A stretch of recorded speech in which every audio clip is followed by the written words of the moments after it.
17 years ago, Femi was deported from London. I told him to move to my hostel with me because none of his family members were willing to help or support him. We stayed together for 2 years. Along the line, I got pregnant for him. Few days after my delivery, he got an American visa. Due to the strike we had in school, my education was quite delayed. After giving birth, I struggled to go back to school because no one was willing to help and support me. My mom refused to take care of me and my son because I disappointed her.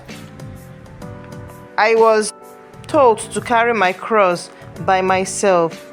I really suffered trying to fend for myself and my baby in school. I had to drop out of school because I could not afford it anymore. From USA, he moved to Canada. He never came to check up on me and our child for about 8 years. But within that 8 years, I was helping him build houses. I built about 7 houses for him. Though he was always sending the money, but I supervised the buildings and the accounting. I never put my name in any of these houses. I was insulted by a lot of people who asked me why did I not put my name in any of the houses. I kept telling them that he has plans for me and I'm waiting for him to come back because he has promised me we are going to the registry to get married. When he finally got back after the 8 years, I got pregnant again and he traveled back without any court marriage. Last year, he promised he was coming back to Nigeria, but instead he went on a vacation to Dubai with another lady, a lady recommended and given to him by his sister's daughter. I already have 3 kids for him. Before this time, I and my 3 kids has been begging him for a vacation, but he kept saying he was not ready. I am a woman who believes in one family. That was why I have been tolerating this. So when he came to Nigeria, he told me he was going to their village with his family, his parents and his siblings. I helped him pack his things, then he left.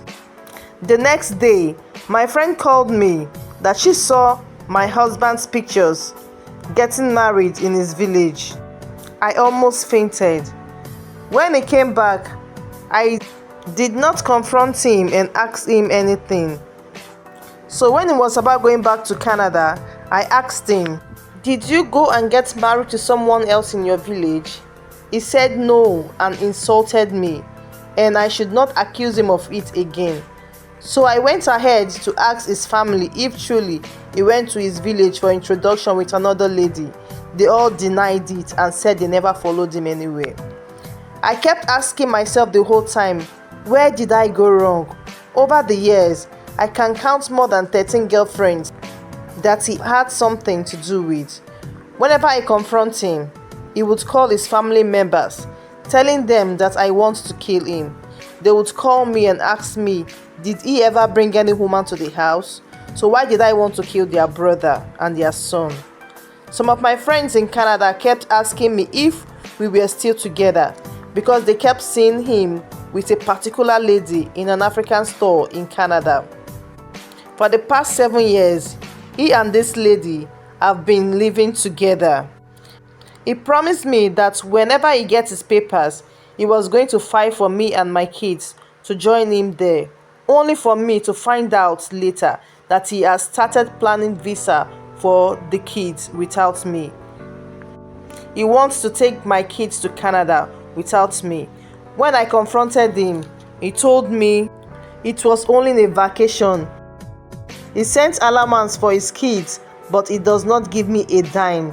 He got me an expensive car just to take the children to school.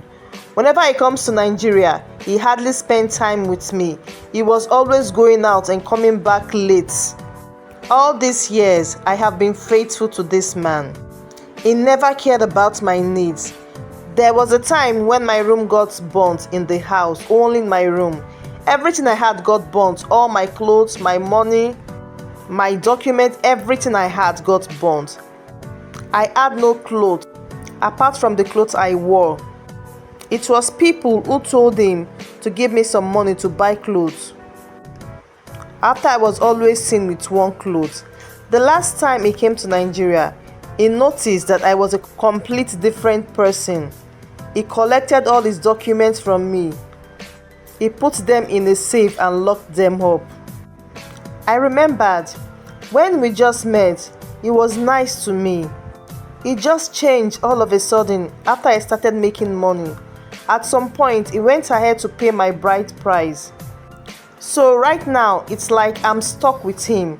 I'm his wife and not his wife. He has a girlfriend in Canada he has been living with for 7 years, and he has a girl he just had an introduction with in his village. So where do I stand? I don't have a business. I don't have anything. I can't complain to anybody. People won't believe me because I drive a very expensive car which he bought for me.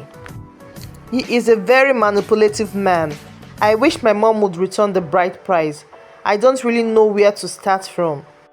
He stopped me from working and he always accused me of cheating on him. He don't take care of me. He ruined everything for me, making me depend totally on him. Right now, I don't know where to start from. I already have 3 kids for him. What should I do?